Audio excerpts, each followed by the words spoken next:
Hi, this is Scott Garibay, and today we're going to talk about Dungeons & Dragons 5th Edition.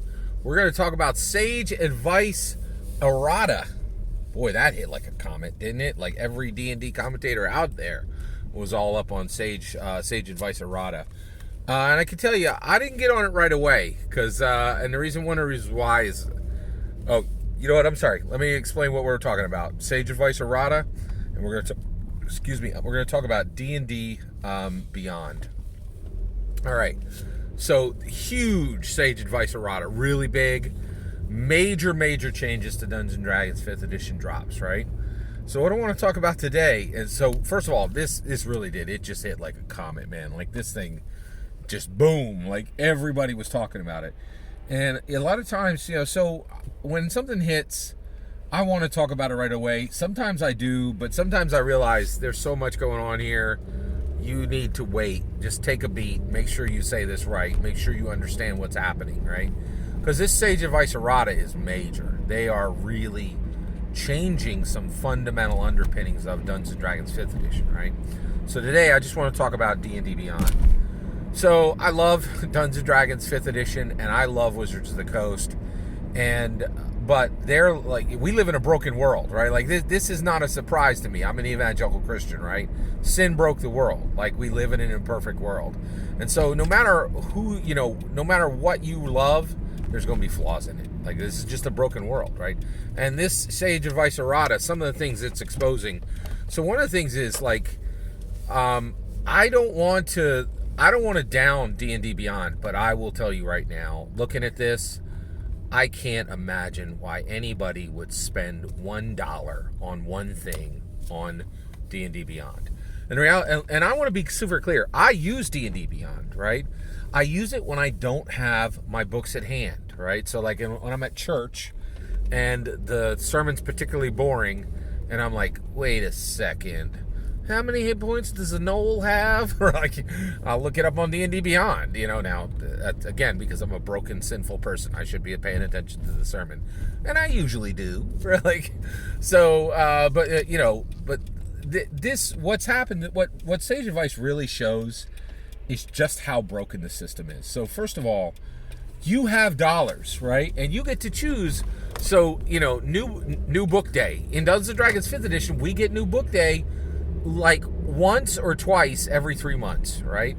And it's not a small thing. Like the books that are coming out, man, they are just so foundationally, ramificationally important. Like the books that are dropping are really big deal books, right? And so we all get excited, and there's lots of commentary, and there's lots of stuff to learn and debate, But the last two is Fizban and Strixhaven, right? Now, what we have coming up is we have this new multi-pack. You're going to have all in one slipcase. I think it's in late January. You get like the Tasha's and Xanathar's and the Multiverse's Guide to Monsters, right? The Multiverse Guide to Monsters. It's all, and that's the next product, right? Now and you know what? Let's jump one beyond that. And then beyond that, it's Exandria, I think it's called Call to Netherdeep, right? But like when Call to Netherdeep drops, you have a choice, right? You got money. You can take your $50 and you can buy the real book, the real solid physical book, or you could take $30 and you can buy the whole thing on D&D Beyond. And so this is what I'm going to tell you. This Sage Advice Errata tells me, do not ever spend one dime on any digital product with Wizards of the Coast, because all you are buying is wisps of smoke. You have no idea what you own. You only own what they tell you own. This is so fundamentally broken. I can't imagine why anybody would spend $1 on D&D Beyond. I really can't. Like, because there's just no, like, they're like, would you like to buy an amorphous blob that you have no idea what it's going to say a single 24 hours from now? My answer is no, I would not like that. Like, and so one of the things is I own the physical books. They sit on my wall, and they do two things. One, they don't change. Like, they remain static. I get to keep what I bought originally, right? And not one word of it changes ever. Like, and I really like that, right? The other thing too is it goes up in value. I keep my books in good standing. I some of them I use them a lot and I flip through and like, but you can get money even for beat up old D&D books, right? And the reality is, I honestly believe these things are going to continue to go up in value. And trust and believe, I know this for a fact because I'm trying to get some of these old books and they do nothing but go up, right? Getting books in good condition, even in fair condition, continues to be very, very difficult for Dungeons & Dragons fans, right? So this is the point of this video, right? If the Sage Advice Errata tells you anything, right? One of the things they said is like, all this is getting changed on DM's Guild in the PDFs, and all this is getting changed on DM Guild on DM Beyond directly, and you have no recourse, none, right? Like, you are completely SOL, right? So the reality is, you have a choice, right? You have US dollars.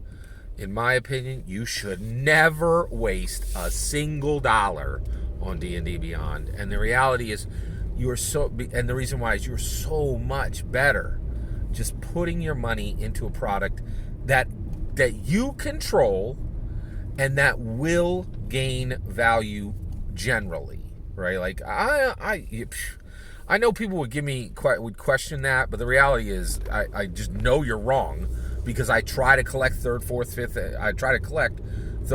first, and second edition hardbacks, and they are not cheap. They are way over. They're like 1E stuff is like 4 times what you bought it for. Like, it's bonkers how much more expensive. They've gone up like 300%, right, from their initial retail value, right? And so, no question, don't ever spend a dime on D&D Beyond, in my opinion.